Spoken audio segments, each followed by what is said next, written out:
Okay, well, thanks everybody. I appreciate y'all tuning in to Absolute AppSec here. I'm excited to talk about this. My name is Jeff Williams. I'm the CTO and co-founder at Contrast Security. I've been doing application security for a little over 20 years. I got super involved in OWASP and ended up getting stuck with being the global chair for 10 years. I led a bunch of projects there, like the Top 10 and WebGoat and ISAPI and a number of other things. But today I'm going to talk about observability and instrumentation. And thanks to Naomi for setting up this topic so well. We're going to start talking about sort of communication a little bit, and then we're going to go on a deep dive, and then we're going to kind of pull it back out again. So, thanks everyone for tuning in. You can reach me at Planet Level online, either LinkedIn or Twitter's good. Please feel free to shoot me questions if you want. Certainly ask them during this, but if you don't get a chance, please send them to me afterwards. So I want to start out with a little discussion about communicating security. And as we were just having a discussion, delivering a security vulnerability is a terrible thing to do to somebody. If you're learning AppSec, or even if you've been doing it for a long time, you really need to focus on communicating vulnerabilities effectively. So I spent many, many years doing this since the early 2000s. And I wrote an article recently about how to do it effectively. There is a compassionate, complete, and compelling way to communicate security issues to people. And then there's just about every pen test, code review, and scan report that you've ever read. So this article is really a recipe for how to do it right. And I want to point people to that. It talks about that we, using the word we, and a whole bunch of other topics on how to get this right. And it would make a good rubric if you wanted to have a metric around how well you're communicating to folks. So I thought I'd throw up the Security Communication Hall of Shame. Remember, like in the old days, it was all about PDF reports, and we deliver a PDF report. Then somewhere along the way, we had a great idea. We're like, let's make a dashboard, and we'll put all our security vulnerabilities in a dashboard. And then someone had an idea, let's make tickets out of what we got in the dashboard, and we'll flood development with security issues. And then even better, let's stop the build. Let's kill the pipeline with a Jenkins plugin or something. Not always what developers are really looking for. Then we're like, well, let's give them a plugin right in their IDE where we'll do a trivial level of security, and we'll give them the findings right there so we can distract them while they're doing their work. And then we said, hey, maybe we can give it to them via Slack. Everyone's working in Slack. Or we give them a REST API where they can pull these vulnerabilities in and build their own tools like they needed more work to do. So this to me is all really not great ways of communicating security, because there's sort of what you're trying to communicate, and then there's how you're communicating it. And today we're going to focus a little more on the how. You can read that article for the what you want to communicate, but how is really important. And I'm going to focus on what I call security observability. So observability turns things inside out.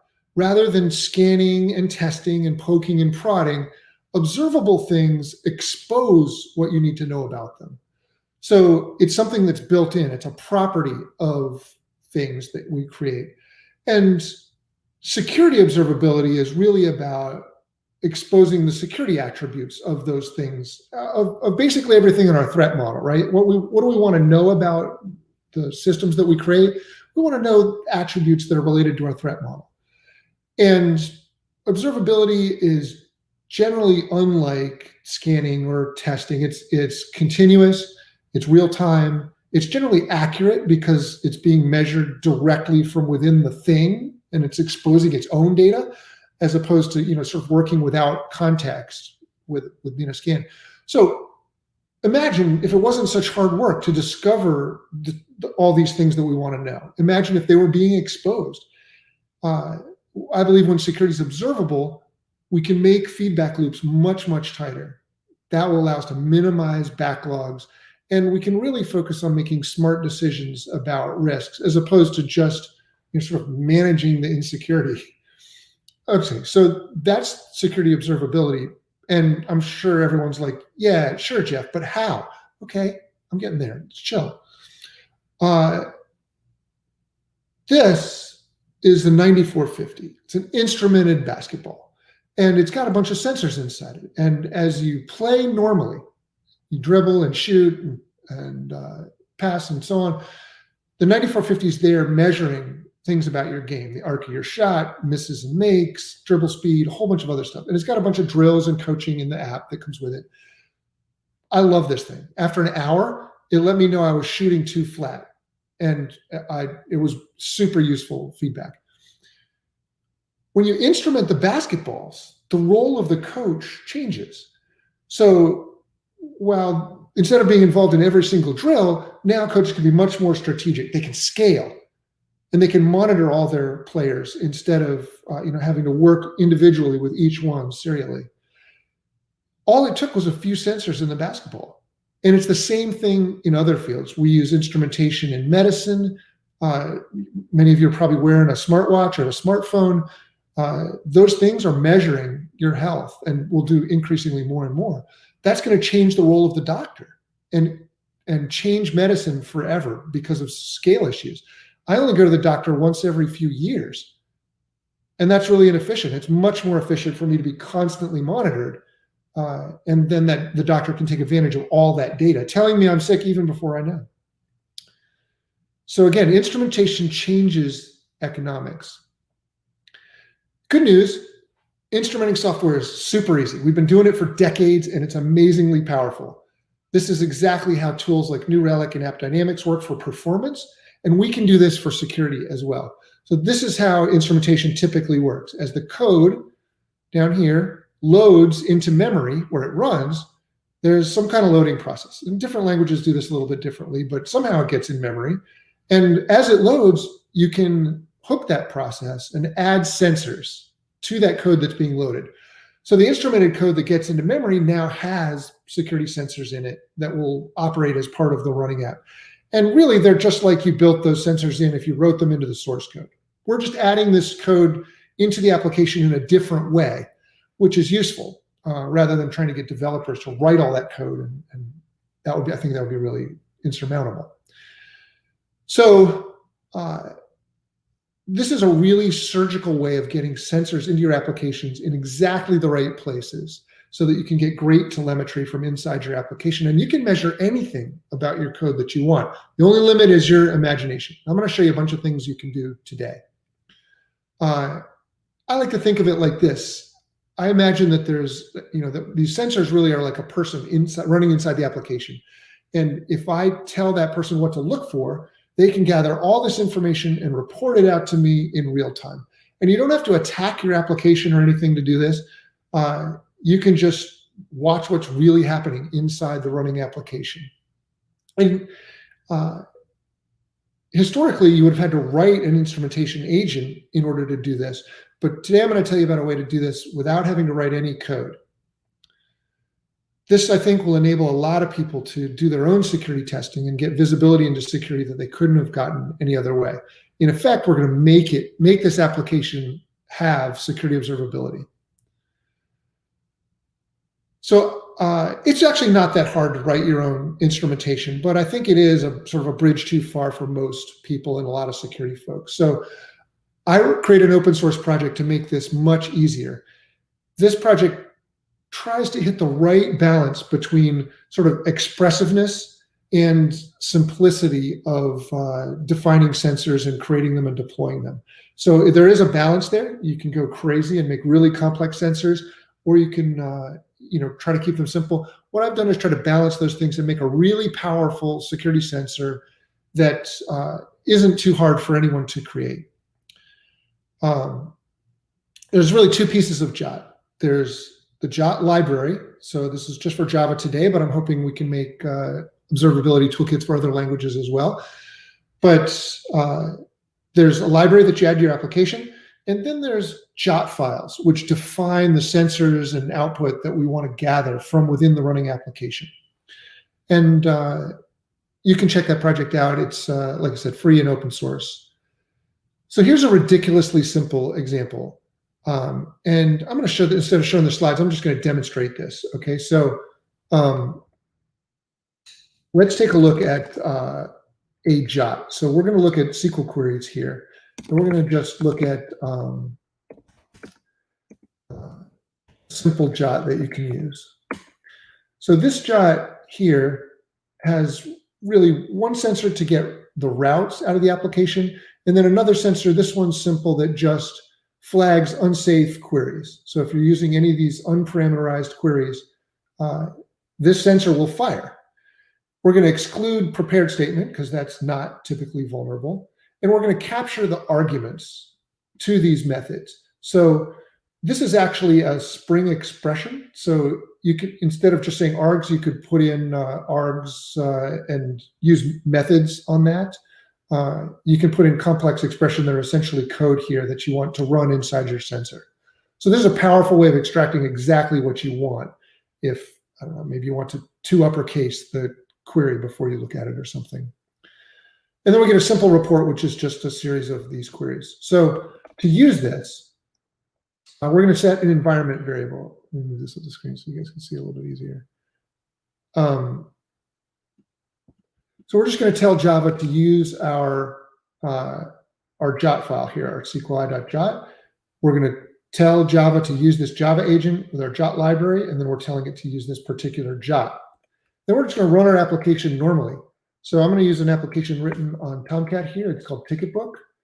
And it's just got a few simple vulnerabilities in it, sort of good for demonstration purposes. So that's it. If we look back in here, you can see as it started up, you can see some of the instrumentation as it's going. You can see we instrumented a few different methods here, and then it says, okay, we're good, and the application starts. For the most part, this process is incredibly fast. It's, it doesn't add a lot of time to start up, and the sensors themselves are one or two simple lines of code. They don't take really any time to measure. I tried to measure it. It's actually really difficult because you're talking about microseconds. So then I can just use this application normally, and you'll see here. I'll go to this this check interface. We'll put in midsummer, and now the output from this is happening down here, and you can see we've captured all the queries that happened, all the unsafe queries that happened as we ran this application. So you can see this is sort of the database getting initialized. Then we did one sort of list query, and then this one you can see here, actually here's the full query, select star where ticket equals midsummer. So, if you see a query that comes in with untrusted data, going right into a SQL query, potentially SQL injection. So look, this is really simple. This is just to get you an idea of how easy it is to create your own sensors and start staring inside the depths of your application. So let's keep going. Let's take another example here. So maybe you want to know all the different encryption that's happening within your application. Here we're going to make a similar JOT, and I'll kill this in the ciphers.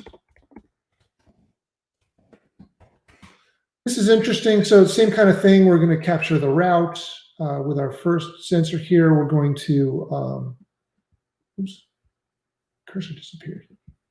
Oh, it's really annoying. All right, well, I'll try to do this blind. And here you can see the get ciphers sensor. Very simple, just captures anytime you want to create a new cipher, it captures the first parameter, which is the encryption cipher name.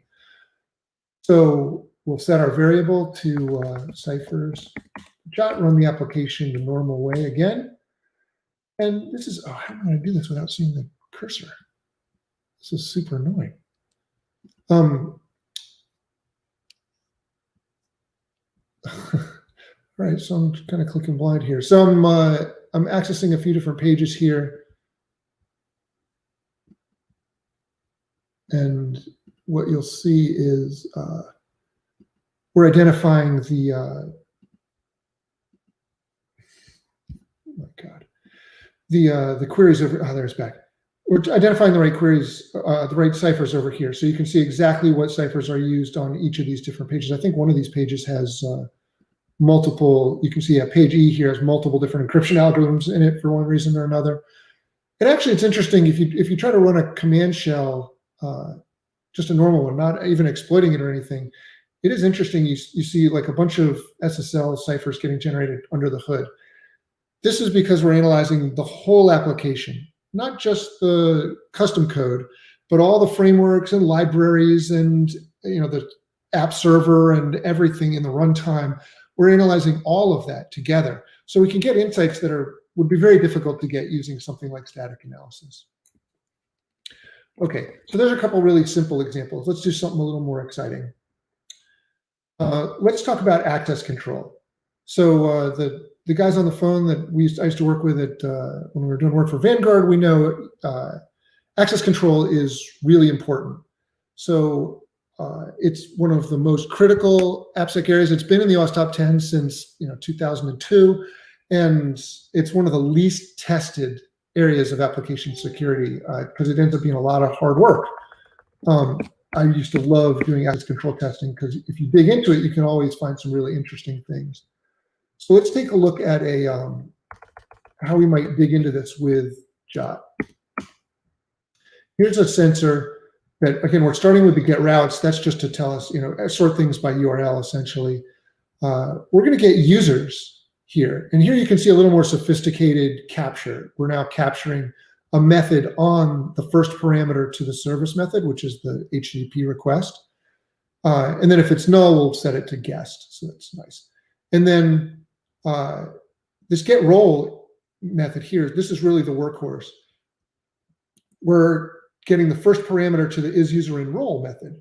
So this will tell us, when we put this together in like a little access control matrix, we can show all the roles that are accessed by route, which ends up being pretty powerful. So I set my variable, so I'm going to run with this new JOT, and then let me just run this application. And you can see as we just click through some of these pages, JOT is here building an access control, a test coverage matrix. It'll just show us which pages we've hit with each role. But then when we get into these access pages down here, this is where I've built these with some access control checks in them. And here you can see JOT is actually building an access control matrix. This is really incredibly hard data to get. This is what you want to be verifying, that this access control matrix makes sense when you're doing a pen test or any kind of application security testing. And here you can see, role A checks, or page A checks to see if you're in role A, page B checks for role B, C, so on. But notice that D, which I hit, doesn't have any access control checks in it. So that might be a problem. It means anybody can browse to page D. And access E here has 3 different access checks in it. That could be normal if you've got what I call a multi-role page, but it's a little unusual, so probably something to check into. But you can imagine using this on a big application and very quickly identifying places where your access checks aren't in the right place. I've used this at numerous customers to find APIs that don't have the right access checks in them, and it just jumps off the page at you. So, because this is kind of business logic kind of testing, it's not something that traditional automated tools are good at, but it's something we can make observable. And because it's observable, then we can verify it really quickly and easily. Now, as I switch to different users, I can keep this testing going and look at different parts of the application with different roles. So I'm just switching to be with different roles. And you can see, as I just click around a little bit, you can see I went to all these pages as user E, but I haven't visited, page B as user B, which is probably a big gap in my testing because I know that page B does an access control check for role B. So that page probably does something different when user B accesses it. So this is a really important way of understanding your test coverage and knowing that you've really tested the whole application.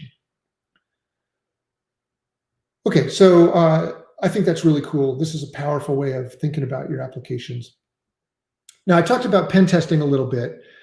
If you do a lot of pen testing, you know that it's really, you're flying blind a lot of times. You don't know what each of these URLs is supposed to actually do or how it's supposed to work or what security checks are supposed to be there. So it would be great if we could make that observable. So JOT also includes a way of diagramming these things. So here, this is when I clicked on the check.jsp, that's sort of, typing in a number. to get a particular user. And you can see the whole flow here. You can see that I accessed a parameter named ticket. I entered the value 10001, and that ended up going into a database query, an unsafe query, so an unparameterized query actually. There was an encryption here, and then eventually this went into an expression and got evaluated, this ticket number. So there's a number of things to check here, but this is clearly a SQL injection problem.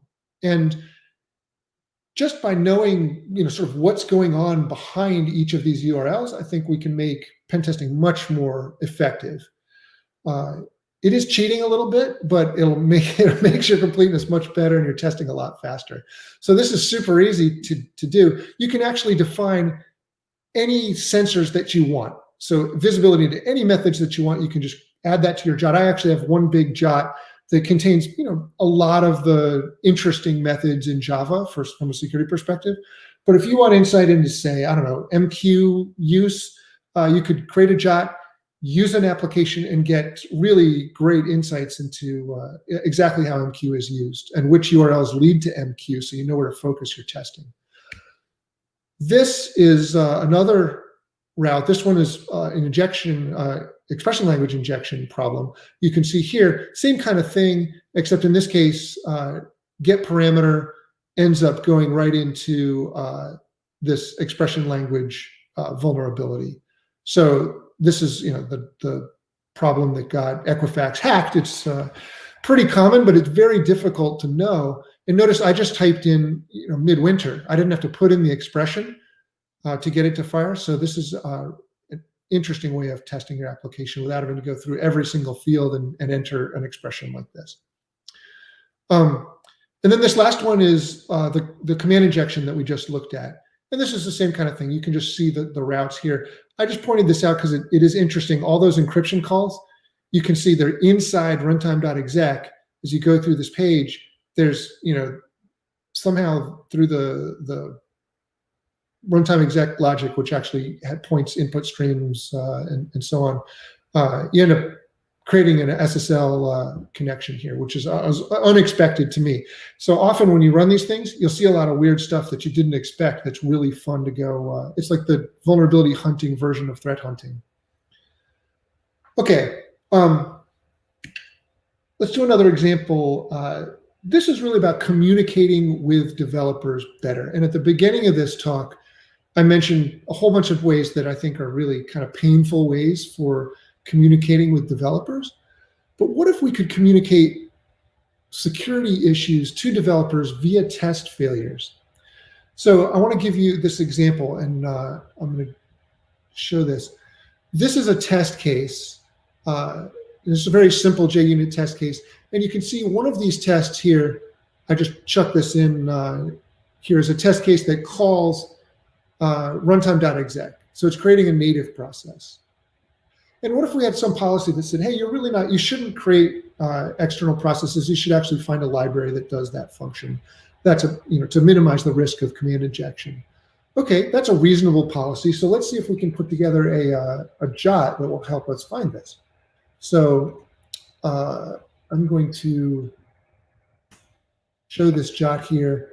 What this does, I've got a JOT named ban command injection. It's really simple, actually. It says match anytime the Java line process builder gets created. That's underneath runtime.exec is you always create a process builder. And then we're going to put that in this scope of, this is sort of one of the parent methods of every test case in JUnit. And so anytime we try to create a process builder inside a test case, like anywhere in the code underneath a test case, we're going to throw an exception. This exception line right here says, hey, throw an exception with this message. And we can communicate something nice to the developer, constructive and not critical. We can say, hey, to prevent command injection, this standard restricts the use of operating system commands from within web applications. Please find a safer way to achieve your goal and contact us if you need help. So I thought that was a nice way of communicating this. And so I'm going to run this without this agent first so that you can see that this test, and when it runs, it's going to pass and it's going to run the calculated program. Okay, that's what we expected. So let's now set our parameter here, and we'll run that same test again. And this time, we're going to throw that exception from inside the test case, and you can see here, right up here, you can see, hey, we threw a sensor exception to prevent command injection, blah, blah. We get the exact message, the exact line of code. And this is how developers expect to get feedback. What a nice way to teach developers about security policy is, if they step over the line, we'll give them instant feedback as part of their normal workflow. There's no PDF reports, there's no dashboard, there's no extra steps, there's just feedback right through the mechanism they were already using. So I think this can really shortcut a lot of the pain and overhead involved in security testing. And you can turn an awful lot of security policies into this kind of sensor. So it's a powerful way of really turning security into code. A lot of people talk about turning security into code, but really at the end of the day, it doesn't actually happen. This is a way of actually doing it. Okay. I did write an article on this. If you're interested, there's more details on how you can set this up and communicate with your developers about security this way. Okay. So the last thing, this is the last demo. This is cool.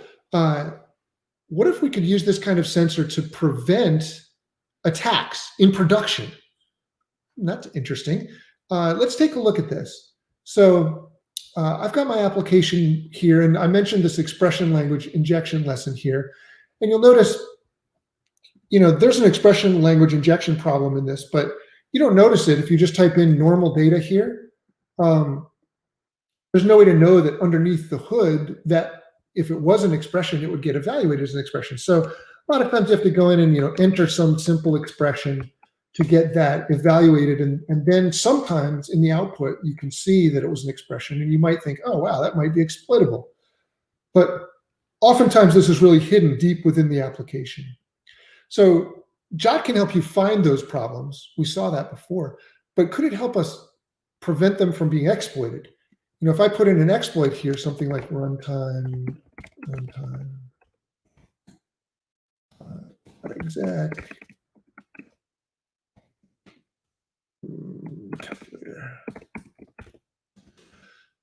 something like this. Let me copy this. We're going to need this in just a second. So if we do that, that expression gets evaluated, and this is how a number of big breaches have happened. Lots of frameworks have these problems like struts and Spring and so on. So what if we could defuse these attacks in some way? Well, let's take a look at a JOT that lets us do that. So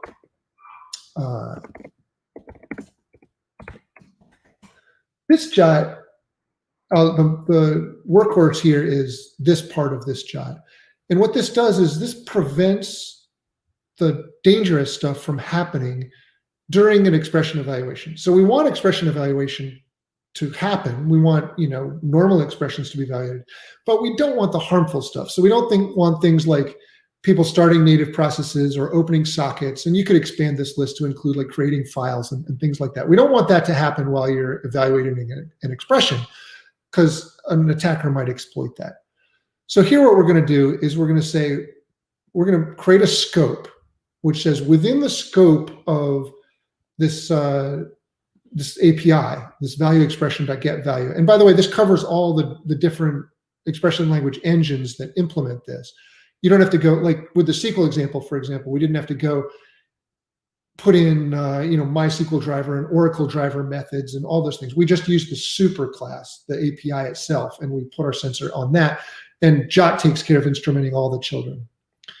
And so we're going to create a scope here on this, this expression evaluation API. And if we ever see creating a process or a socket, then we're going to throw an exception. We're going to say, hey, you can't do dangerous stuff while you're inside an expression. That's an expression language injection attack. So let's run this. We'll we'll just run our application normally again. And we'll go back to this page.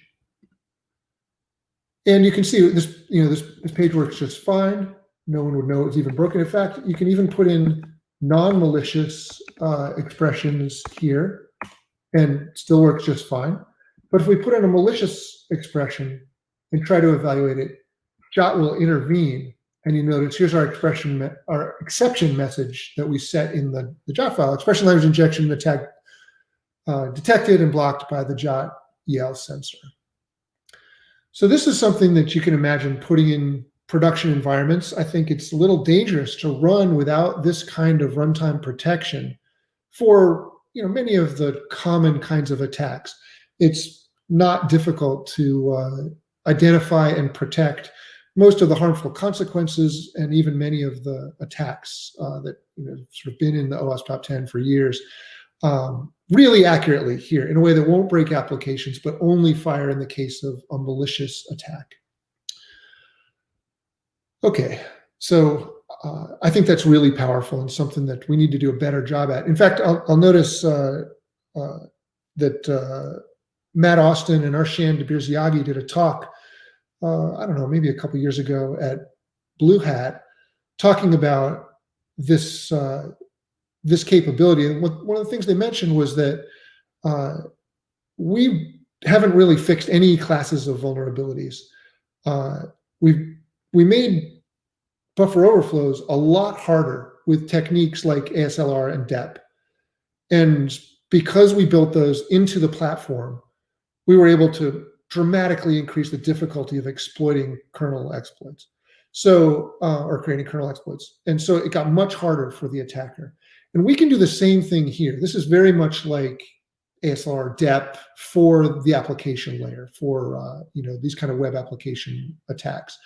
And I think it's probably, look, we've had the OWASP top 10 for 18 years now. We haven't made much progress. I think there's a chance that we could make exploiting these vulnerabilities much, much harder using this kind of approach. Really what I'm talking about is IAST and RASP. So when we talk about using instrumentation for detecting vulnerabilities, that's called IAST, or Interactive Application Security Testing. And it works just how we just did. We just found a bunch of vulnerabilities using IAST. And so there's a bunch of different kinds of sensors you can imagine. And when we read the telemetry from those sensors, we can get very accurate insight into whether something's a real vulnerability and how it works. RASP, or Runtime Application Self-Protection, is just using instrumentation to detect attacks and prevent exploits in production. So it's the same basic instrumentation technology, and we just built a very simple RASP rule using JOT. So JOT is a way of creating your own IAST and your own RASP for your own environments, for things that you care about in a very easy kind of way.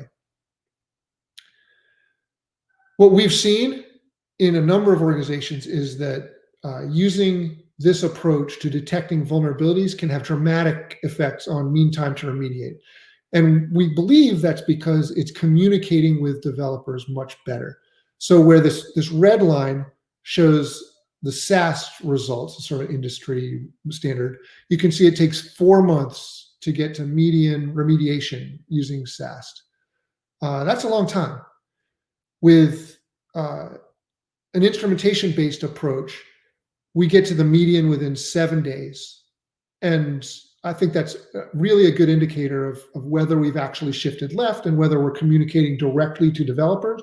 Because if it had to go through an AppSec triage process and through a risk rating and into a defect dojo or something, and eventually into a ticket and then put on the backlog and so on, it would take a long time to get these things fixed. But with instant feedback, developers can fix this faster. That's really where the bulk of the cost in AppSec comes from, is this kind of triage and fixing process. And so that's what we're trying to optimize here. And you can see for folks that have been using this instrumentation-based approach for a longer time and have a smaller backlog, we're seeing 75% closed within 8 days. Median MTTR is 1 day. I think I'm really proud of that. That's something that's dramatically better than what we've seen from most organizations doing a traditional AppSec program. So here's how I think about this, sort of zoomed out on the SDLC.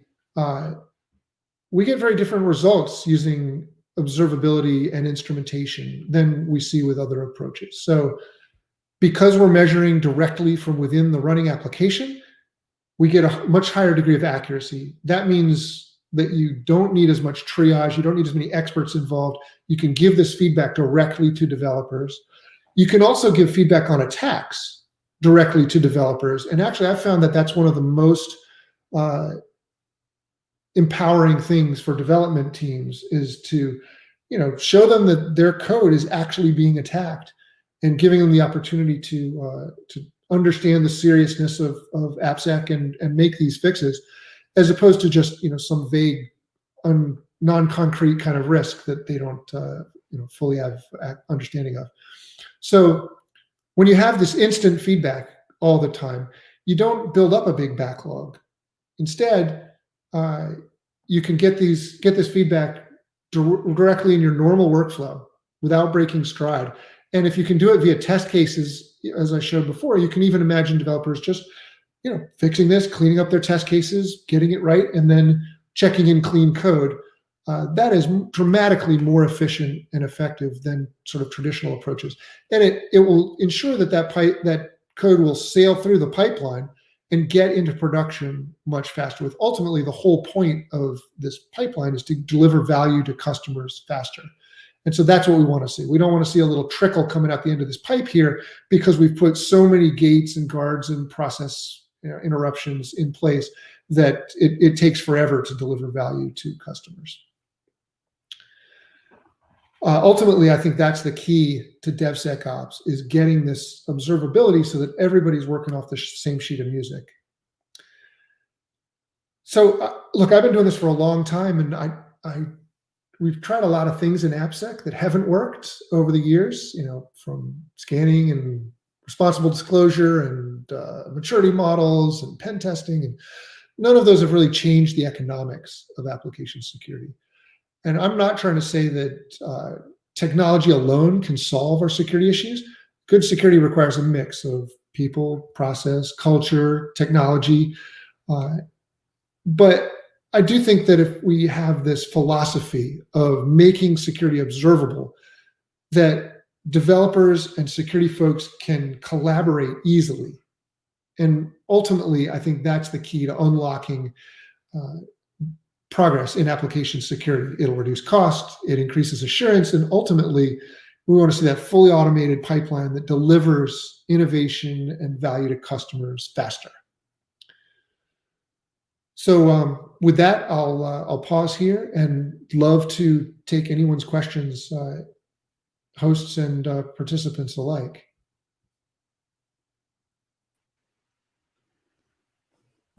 Thank you, Jeff. We're just giving a moment here for folks to ask questions, as well as getting some of the other hosts back into the stream. Great. Yeah, I don't know where the Q&A feed is, so I can't see it live. There's multiple sources. So yeah, we're just watching it for you, basically. Let me Thank you, David Linder here. And then I'm going to put your Twitter handle in chat so people can just copy and paste. Great. And let's see. I just want to know where JOT was 15 years ago when we were assessing a bunch of old Java applications. It would have been amazing as a tester just to be able to more quickly look inside the code and find things. I mean, we used grep, we used searches, and it was clunky. Just the problem of mapping the URL to the code that actually runs for that URL used to be a nightmare. It's gotten maybe a little bit better, but it's still really hard to know. I see a question from Mark Clancy. Says, where do you think the JOT framework needs to go next? So I think really the big picture question here is, how do we build a community around JOT to build great sensors that people can just use out of the box, build a great library of sensors? There's a few technical things that I'd like to improve, but the probably big rock for JOT is to improve reporting. So it produces all this great telemetry, but some of it goes to just system.out. Some of it goes into, GraphViz kind of files, but we need to rethink and re-engineer that. So any thoughts on, how to make that stream of telemetry more easily consumed would be super useful. It's not hard. I mean, the first thing is to gather the data. Streaming it out to something should be pretty easy, but it's something we got to do. And then there's other languages. So I think I've got a really good format for defining a language for defining sensors that even non-experienced security people and developers can easily get their head around. But I think we need to build that out for other languages. Yeah, I think it would be really awesome to get a community to contribute a bunch of different sensors and things. It's incredibly fun to build them. I get it's so fast, and you get such instant gratification. It's really fun, and you can discover some really weird stuff that applications are doing underneath the hood. Hey Jeff, how does this work for very custom applications that may use their own expression languages and all this other crap? I assume it would work great. You just create the rules or the sensors for the very specific language stuff that was added in this Java app. Exactly right. The first thing I would do is create an access control rule by just saying, hey, how do you do access control in this app? Tell me the method that you use to do access control check, or the methods, and then punch them into to a JOT, and then run your application and get an access control matrix. You can use the one that I showed tonight. It's in the open source repo right now, and just modify it with your access control methods, and you'll learn something. I guarantee you'll learn something. Oh man, that alone, I still have nightmares. Go into a company, hey, do you have an access control matrix? And we'd get handed some Excel spreadsheet that hadn't been touched in 5 years. That's right. And it was never correct, not once. I feel like I should make a commercial product out of it. Just sell access control testing, tool, because everyone needs it, and no one's doing it. Yeah.